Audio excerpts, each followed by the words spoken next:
Hello everyone, आज है 28 जून और आज इस वीडियो में हम बात करने जा रहे हैं जियो फाइनेंशियल सर्विस के बारे में।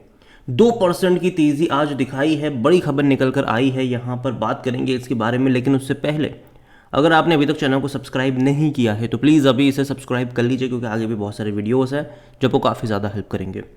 तो 360 रुपये का प्राइस है, 2% की तेज़ी है। एक महीने में अगर आप देखोगे तो यहाँ पर जहाँ था वहीं पर है, ऑलमोस्ट 1% की तेज़ी है। लेकिन पहले गिरावट आई थी, 332 पे गया, फिर तेज़ी बनी थी, फिर थोड़ी बहुत गिरावट आई, फिर तेज़ी यहाँ पर देखने को मिल रही है। अगर आप मेरे चैनल को रेगुलर फॉलो करते हो, मैंने हमेशा कहा है कि जब भी 10% की गिरावट आए खरीदारी करके बैठ जाओ, और नज़रिया आपका लॉन्ग टर्म का होना चाहिए, कम से कम 4-5 साल का यहाँ पर आपका नज़रिया होना चाहिए। पोटेंशियल है इस कंपनी में बहुत लंबी दूरी तक जाने का। कई सारे बिजनेस कंपनी कर रही है और आने वाले टाइम में वो सारे बिजनेस आपको डीमर्ज होते नजर आएंगे। आज से 5-6 साल बाद की मैं बात कर रहा हूँ, ठीक है। तो वो होगा यहाँ पर। और जहाँ तक 1 साल की बात करें तो अगेन कहूँगा कि उतनी पुरानी इसकी लिस्टिंग नहीं है, लेकिन पहले शुरुआती दौर में गिरावट आई थी और ये वो दौर था जहाँ पर मैं कई सारे वीडियोस बना रहा था और मैंने कहा था कि बहुत जल्दी आपको 300 350 तक के लेवल दिखाएगा, और उसने दिखा भी दिए थे।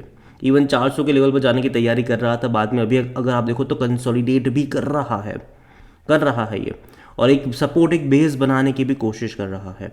आज की जो तेज़ी है उसकी सबसे बड़ी वजह यही है कि जो नए रूल्स चेंज होने वाले हैं एफएनओ इंक्लूजन के, उससे कहीं ना कहीं जो नेक्स्ट चीज़ निकलेगी उसमें जियो और जोमेटो जो है उसको फ़ायदा हो सकता है। यहाँ पर अगर आप देखोगे तो सेबी चीफ जो है उन्होंने मीडिया इंटरेक्शन से कहा है कि जो एफएनओ का जो क्राइटेरिया है उसको रिवाइज करा जाएगा और जो ऑफिशियल सर्कुलेटर है वो बहुत जल्दी रिलीज कर देंगे। और नुवामा अल्टरनेटिव रिसर्च के एनालिस्ट कहती है कि सेबी का जो प्रेस कॉन्फ्रेंस है उसने एज अ मोर कॉन्फिडेंस दिया है आने वाले टाइम में जो नए एफएनओ मेंबर्स होंगे, और यहाँ पर कई सारे नाम रिमूवल भी हो सकते हैं जो इस क्राइटेरिया को फुलफिल नहीं कर पाएंगे। और यहाँ पर उनको लगता है, ठीक है, उनको लगता है कि जियो और Zomato makes it an FNO segment before the 3rd week of August, and then there is a very high chance them making in Nifty 50 in September review. तो बहुत चांसेस है कि जोमेटो और जियो जो है उसको अगस्त के 3rd वीक में एफएनओ सेगमेंट में एंट्री मिल जाए, फिर सितंबर में इसको निफ्टी 50 का भी पार्ट बना लिया जाए। और ये काफ़ी बड़ी चीज़ होने वाली है अगर ऐसा होता है तो, क्योंकि अगर आप देखोगे तो if Jio financial service limited and Zomato limited entered FNO segment before the 3rd week of the August 24, they would generate massive inflow. तकरीबन 465 मिलियन डॉलर का इन्फ्लो जियो में एक्सपेक्टेड हो सकता है, और 490 मिलियन डॉलर का जो इन्फ्लो है वो यहाँ पर जोमेटो में एक्सपेक्टेड हो सकता है। और ये बड़ी बात है इनके लिए।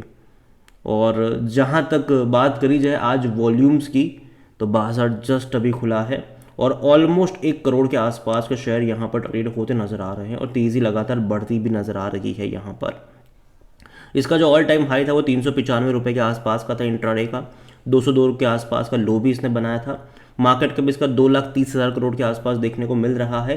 कंपनी को लेकर अगर हम देखें यहाँ पर तो according to Moneycontrol user हर कोई कह रहा है खरीदारी करो, बेचने की बात कोई भी नहीं कर रहा है यहाँ पर। और जहाँ तक इनके रिजल्ट्स वगैरह की बात करें तो डेफिनेटली इनके नंबर्स अच्छे हैं, हालांकि ये नंबर उतने भी सही नहीं है। यहाँ पर अगर हम इनके वैल्यूएशन की बात करने की कोशिश करें तो 140 का पी है इसका, सेक्टर पी 17 का है। डेफिनेटली ये महंगा है, काफ़ी महंगा है ये। लेकिन हमें समझना होगा कि इनके बिजनेस तो अभी भी खुले भी नहीं हैं।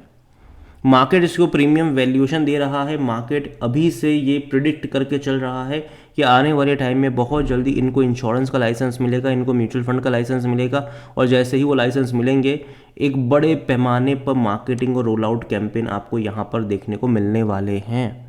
क्योंकि देखो पिछले 7 महीनों से 8 महीनों से पूरी टीम सेटअप होकर रेडी है, ठीक है। बैक एंड में बहुत कुछ चल रहा है जियो में, क्योंकि जब इतने सारे लोगों की हायरिंग्स वगैरह हुई तो वो बैठे तो नहीं है, बैक एंड में बहुत सारा काम चल रहा है यहाँ पर। बस इंतज़ार है लाइसेंस के मिलने का, जैसे ही मिलेगा जितने इनके बिजनेसेस होने वाले हैं उसमें बड़ी तेज़ी से, रफ्तार से यहाँ पर आपको काम होते नजर आएंगे। और जैसे ही बिजनेस इनके ओपन अप होंगे, जो रेवेन्यू आप 495 करोड़ का देख रहे हो, 480 करोड़ का देख रहे हो, वो with in a quarter 1000 crore भी होने के चांसेस रहेंगे यहाँ पर। परसेंटेज वाइज जो ग्रोथ आएगा वो 50%, 60%, 70% तक के ग्रोथ आपको इनके रेवेन्यू में देखने को मिलेंगे। और प्रॉफिट्स भी इनके डेफिनेटली तब अच्छे होंगे, प्रॉफिट्स भी इनके काफ़ी अच्छे होंगे तब के टाइम पर। और शेयर होल्डिंग के बारे में अगर हम देखें तो जो प्रमोटर की होल्डिंग है वो 47.12% की है, और लिस्टिंग से लेकर अब तक प्रमोटर खरीद ही रहा है। लेकिन जो इंस्टीट्यूशनल्स हैं वो लगातार बेच रहे हैं। लेकिन मुझे लगता है कि आने वाले टाइम में जब इसको किसी निफ्टी का या किसी का पार्ट अगर ये बन जाता है, निफ्टी 50 का या फिर निफ्टी नेक्स्ट 50 का या एफएनओ सेगमेंट का अगर ये पार्ट बनता है वहाँ पर, तो कहीं ना कहीं मुझे लगता है कि जो इंस्टीट्यूशंस अब तक मिसिंग है यहाँ पर, मतलब मिसिंग तो नहीं है, मतलब बेच रहे हैं, वो वापस खरीदारी करते हुए भी आपको नज़र आने वाले हैं। और जिसने भी खरीदा है उनको नुकसान नहीं हुआ है, डेफिनेटली वो अच्छे खासे प्रॉफिट में ही बैठे हुए हैं। और अगेन मैं कहूँगा यहाँ पर कि जो आपका नज़रिया है वो लॉन्ग टर्म का होना चाहिए। रीज़न सिंपल सा है, इनका कई सारा बिजनेस होने वाला है फ्यूचर में। इनका लोन का बिजनेस ऑलरेडी चल रहा है, लेकिन साथ ही साथ अगर हम देखें तो कंपनी का प्लान है आने वाले टाइम में होम लोन वगैरह देने का। कंपनी का प्लान है म्यूचुअल फंड्स के अगेंस्ट में लोन देने का, और जाहिर सी बात है वो एक काफ़ी बड़ा कंट्रीब्यूटर भी होगा।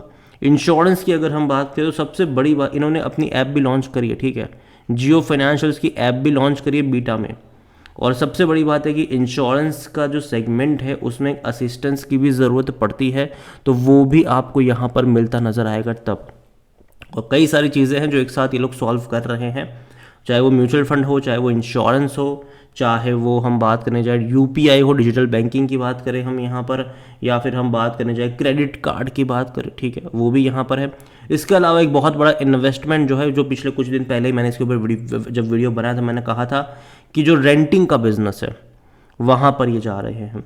जो लिनोवो की हार्वर्ड एंड पैकर्ड मतलब जैसे काम करती है कि ऑफिस वगैरह उसको लैपटॉप वगैरह रेंट पे देती है, तो ये काम जियो भी करने वाला है। इनका भी रेंटिंग बिजनेस होने वाला है। जो लैपटॉप्स वगैरह हो गए, जो राउटर्स वगैरह हो गए, जो मोबाइल हो गए या फिर डिवाइस वगैरह हो गए, उसको रेंट करने का ऑफिस को या फिर बाकी अलग अलग ऑर्गेनाइजेशन को, एंटरप्राइज को। तो वो रेंटिंग के बिजनेस में भी इनकी एंट्री बड़े पैमाने पर होने वाली है। बहुत सारा देखो पैसा तो है इनके पास, ठीक है, पैसा है इनके पास। और आज अगर आप देखोगे तो तेज़ी डेफिनेटली यहाँ पर आई है, और मैं पहले भी बोल चुका हूँ, मैं अब भी कहूँगा कि जिसके पास है बेचने की ज़रूरत नहीं है, अप्स एंड डाउन्स होने दो, ठीक है इसको।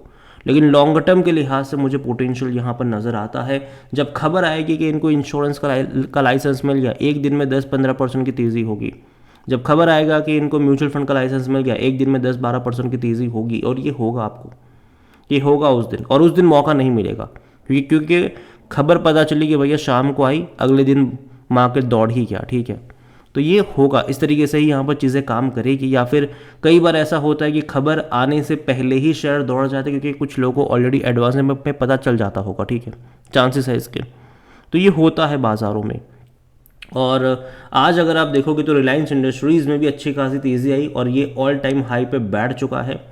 अगर हम रिलायंस इंडस्ट्रीज़ की बात करें तो इन्होंने वैसे अपने जियो के जो टैरिफ है उसको बढ़ाया है, तकरीबन 15% से लेकर 22% तक का इजाफा इन्होंने अपने प्लान्स में किया हुआ है।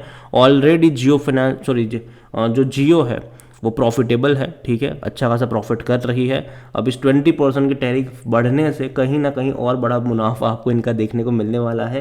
तेज़ी यहाँ पर आ रही है, और मुझे लगता है कि जैसे जियो में टैरिफ बढ़ाया है, बहुत जल्दी जियो फाइनेंशियल सर्विसेज को लेकर कोई ना कोई बड़ी अपडेट्स हमें देखने को मिल सकती है, और ये बहुत जल्दी एक्सपेक्टेड होगा ये चीज़। अगेन ये मेरा पर्सनल ओपिनियन है, कोई भी इन्वेस्टमेंट एडवाइस नहीं है। ये वीडियो को यहीं पे एंड करता हूँ।